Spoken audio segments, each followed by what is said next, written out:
Hello friends, मैं हूं प्रीति और आप देख रहे हैं मेरा चैनल आइडियल मामा। और आज के इस वीडियो में हम बात करने वाले हैं कोविड-19 से बच्चों के मैनेजमेंट के बारे में।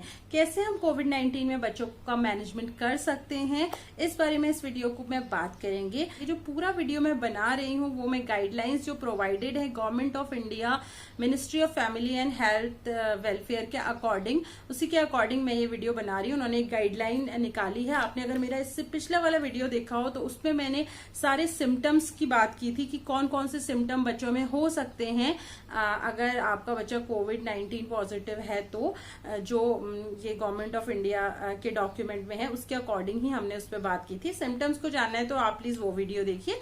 आज हम केवल मैनेजमेंट की बात करेंगे। तो अगर हम बात करते हैं कोविड-19 से मैनेजमेंट की, तो कोविड-19 बच्चों में अगर बात करें तो इसको 4 कैटेगरी के बच्चे हो सकते हैं कोविड-19 के। सबसे पहले टाइप के जो होते हैं वो हैं एसिम्टोमेटिक, जैसे हमने बड़ों के केस में भी देखा था। एसिम्टोमेटिक का मतलब क्या है कि जिसमें कोई भी सिम्टम नहीं है बट वो पॉजिटिव है, उसमें कोरोना है उस बच्चे को। तो कैसे पता चलता है कि एसिम्टोमेटिक बच्चा है?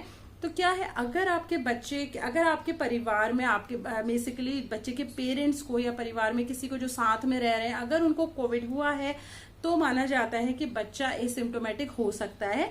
तो इस केस में अगर आपका बच्चा एसिम्टोमेटिक है तो आपको कोई टेस्ट कराने की जरूरत नहीं है, आपको कोई भी मेडिकल ट्रीटमेंट की जरूरत नहीं है। केवल आपको बच्चे को मॉनिटर करना है। मतलब मॉनिटर करने का मतलब बच्चे पे ध्यान देना है कि बच्चे का टेम्परेचर चेक करते रहना है टाइम टू टाइम, उसका ऑक्सीजन सैचुरेशन चेक करते रहना है और उसको हेल्दी एक डाइट प्रोवाइड करनी है। तो फ्रेंड्स, ये तो है एसिम्टोमेटिक का मतलब बच्चे में कोई सिम्टम नहीं है। दूसरी कैटेगरी आती है माइल्ड सिम्टोमेटिक। मतलब क्या है, अगर बच्चे में कुछ लक्षण दिखाई दे रहे हैं, कुछ सिम्टम्स जो है वो कोरोना के दिखाई दे रहे हैं, तो उसको बोलते हैं माइल्ड सिम्टोमेटिक। जैसे लास्ट वीडियो में हमने बात की थी जो कॉमन सिम्टम है, जैसे गले में दर्द होना, बुखार का थोड़ा हल्का बुखार होना और बच्चे के मसल पेन होना, कभी कभी डायरिया भी हो जाता है। तो इस तरीके का बेसिक थोड़े थोड़े सिम्टम हो रहे हैं तो उसे हम माइल्ड सिम्टोमेटिक बोलते हैं। इस केस में आप बच्चे को डॉक्टर को दिखाएं और डॉक्टर के प्रिस्क्रिप्शन के अकॉर्डिंग आप बच्चे को घर पर ही ट्रीटमेंट दे सकते हैं। और घर पे ट्रीटमेंट देने के साथ साथ आप बच्चे को प्रॉपर बच्चे का जो टेम्परेचर है बच्चे की मॉनिटरिंग कर सकते हैं। बच्चे को होम आइसोलेशन इसमें जरूरी है। अब बच्चे को हम पूरा अलग तो कर नहीं सकते बट कोशिश करें कि उससे थोड़ा सा, जैसे आपका बेड है उससे थोड़ा सा दूर बच्चे का बेड हो। अगर बच्चा थोड़ा 4-5 साल से बड़ा है तो, अगर उससे छोटा है तो ऑब्वियसली फिर उसको उस तरीके से आपको ट्रीट करना होगा। बट डॉक्टर का कंसल्टेशन बहुत जरूरी है माइल्ड सिम्टोमेटिक के केस में भी। थर्ड कैटेगरी जो आती है, तीसरी कैटेगरी के आते हैं जो कोविड-19 पेशेंट, किड्स पेशेंट, वो है मॉडरेट पेशेंट। तो मॉडरेट जो सिम्टोमेटिक पेशेंट्स हैं उनमें क्या होता है, माइल्ड से थोड़े ज्यादा सिम्टम्स होते हैं। मतलब माइल्ड वाले सिम्टम्स तो होंगे ही होंगे, इसके साथ साथ जो इसमें मॉनिटर करने वाली चीज मेन ये है, इसमें हम मॉनिटर करते हैं ब्रीथ रेट यानी कि रेस्पिरेटरी रेट बच्चों में। तो फास्ट ब्रीदिंग होने लगती है इसमें। तो इसमें क्या है कि ब्रीदिंग रेट बच्चे की मॉनिटर की जाती है बेसिकली। अब कैसे हम मॉनिटर करेंगे ब्रीदिंग रेट, इसके लिए क्या है, अलग अलग कैटेगरी दी हुई है एज के अकॉर्डिंग।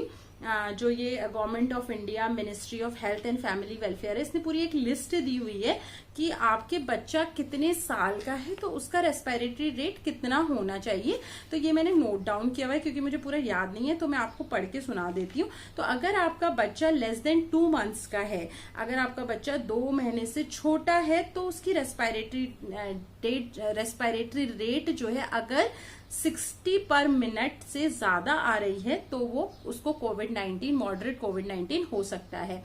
मतलब क्या है, आपको चेक करनी है बच्चा कितनी बार सांस ले रहा है। बच्चा कोई काम कर रहा है तो आप उसे ऑब्जर्व कर लीजिए, आपको मिनट में काउंट करना है कि 1 मिनट में बच्चा अगर 60 बार से ज्यादा अगर क्या है ब्रीथ कर रहा है, ब्रीदिंग, तो वो मॉडरेटली इल हो सकता है कोविड-19 में। आपको बच्चे कम से कम ये जो मॉनिटरिंग है वो 3 से 4 बार दिन में करनी है। दूसरी कैटेगरी के आते हैं, अगर बच्चा 2 से 12 महीने का है तो 2 से 12 महीने के बच्चे के लिए जो रेट दी हुई है, रेस्पिरेटरी रेट जो दी हुई है वो ग्रेटर देन 50 है, यानी कि 50 पर मिनट से ज्यादा अगर बच्चा ब्रीथ कर रहा है तो वो मॉडरेटली हो सकता है। थर्ड कैटेगरी में आती हैं 1 साल से 5 साल तक के बच्चे। तो 1 साल से 5 साल का अगर बच्चा है तो उसका जो ब्रीदिंग रेट है वो 40 से ज्यादा अगर हो रहा है तो वो मॉडरेटली इल हो सकता है। देन मोर देन 5 ईयर का अगर बच्चा है, 5 साल से बड़ा बच्चा है अगर, तो जो रेस्पिरेटरी रेट है वो 30 से पर मिनट से ज्यादा हो सकता है। 1 मिनट में ये बता रही हूं मैं, मतलब 1 मिनट में अगर बच्चा 30 बार से ज्यादा ब्रीदिंग कर रहा है तो फिर आपके बच्चे को मॉडरेट कोविड हो सकता है। और इसके साथ आपको क्या करना है, और सिम्टम भी देखने, और साथ में बच्चे का ऑक्सीजन सैचुरेशन चेक करना है। और सैचुरेशन अगर 90 से ऊपर है, मतलब सैचुरेशन 90 से नीचे नहीं गया है, तो बच्चा मॉडरेटली इल कैटेगरी में आएगा। और इस कैटेगरी में अगर आपका बच्चा आ रहा है, ये सारे सिम्टम हो रहे हैं, तो आपको तुरंत डॉक्टर को दिखाना है।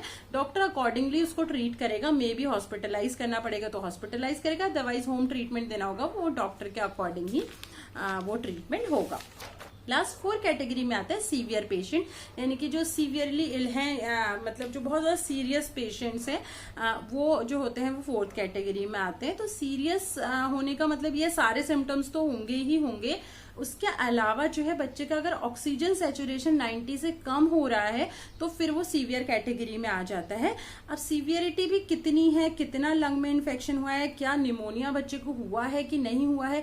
मॉडरेट के केस में भी निमोनिया होने के चांसेस हैं, बट वो बहुत ज्यादा मतलब क्लिनिकली पता नहीं चलता। बट सीवियर के केस में क्या है, निमोनिया होता है बच्चे को, निमोनिया हो गया है, उसका ऑक्सीजन सैचुरेशन लेवल 90 से कम हो गया है, और सारी ब्रीदिंग रेट भी अकॉर्डिंगली आ रही है, और आपके सारे सिम्टम हो रहे हैं, फीवर भी नहीं उतर रहा है, तो उस केस में बच्चा सीवियर कैटेगरी में आता है। तो ऐसे केस में तो आपको बच्चे को एडमिट ही करना पड़ेगा। तो डॉक्टर से प्रॉपर कंसल्ट करना बहुत बहुत ज्यादा जरूरी है। फ्रेंड्स, यहाँ पे मैं एक बात बता दूं कि सीवियरिटी केस में ही, जो मैंने लास्ट वीडियो में बात की थी कि मल्टी सिस्टम इन्फ्लेमेटरी सिंड्रोम भी हो सकता है, जिसमें क्या बच्चे के अलग अलग ऑर्गन, सारे ऑर्गन्स जो हैं वो इन्फेक्ट हो जाते हैं कोविड-19 की वजह से। तो फ्रेंड्स, ये तो सारे 4 कैटेगरी मैंने बताई कि कौन कौन सी कैटेगरी है और कैसे आपको बच्चे को पहचानना है कि आपका बच्चा कौन सी कैटेगरी में फॉल होता है। इसके अलावा मैं यहाँ पे एक बात जरूर बोलना चाहती हूँ, अगर आपके बच्चे को एसिम्प्टोमेटिक है या कुछ भी है, बच्चे को हाइड्रेशन पे बहुत ज्यादा ध्यान दीजिए। अगर कुछ नहीं भी है बच्चे को, तो भी आजकल बहुत ज्यादा जरूरी है कि आपका बच्चा हाइड्रेट रहे। बच्चे की बॉडी में बिल्कुल पानी की कमी नहीं होनी चाहिए। कुछ नहीं है तो आप ORS, नमक चीनी का घोल पिला दो, और कुछ भी नहीं, नारियल पानी पिलाओ, ज्यादा से ज्यादा आजकल वाटरमेलन आ रहा है, वाटरमेलन खिलाओ। बच्चे को हाइड्रेट रखना बहुत ज्यादा जरूरी है। और हाइड्रेशन में भी अगर आपके बच्चे को कोविड-19 हो रहा है तो कोशिश करें कि मुंह के थ्रू से दें। ओरल हाइड्रेशन बहुत ज्यादा जरूरी इसमें माना गया है। तो फ्रेंड्स, ये थे सारे मैनेजमेंट की कैटेगरीज बच्चों में कोविड-19 से रिलेटेड। अगर आपको वीडियो पसंद आया हो तो लाइक कीजिएगा, शेयर कीजिएगा, सब्सक्राइब कीजिएगा। और अगर आप कोई और वीडियो आप जानना चाहते हैं रिलेटेड टू कोविड-19 इन किड्स, तो प्लीज मुझे कमेंट डाउन कीजिएगा, मैं जरूर आंसर करूंगी। So friends, thanks for watching.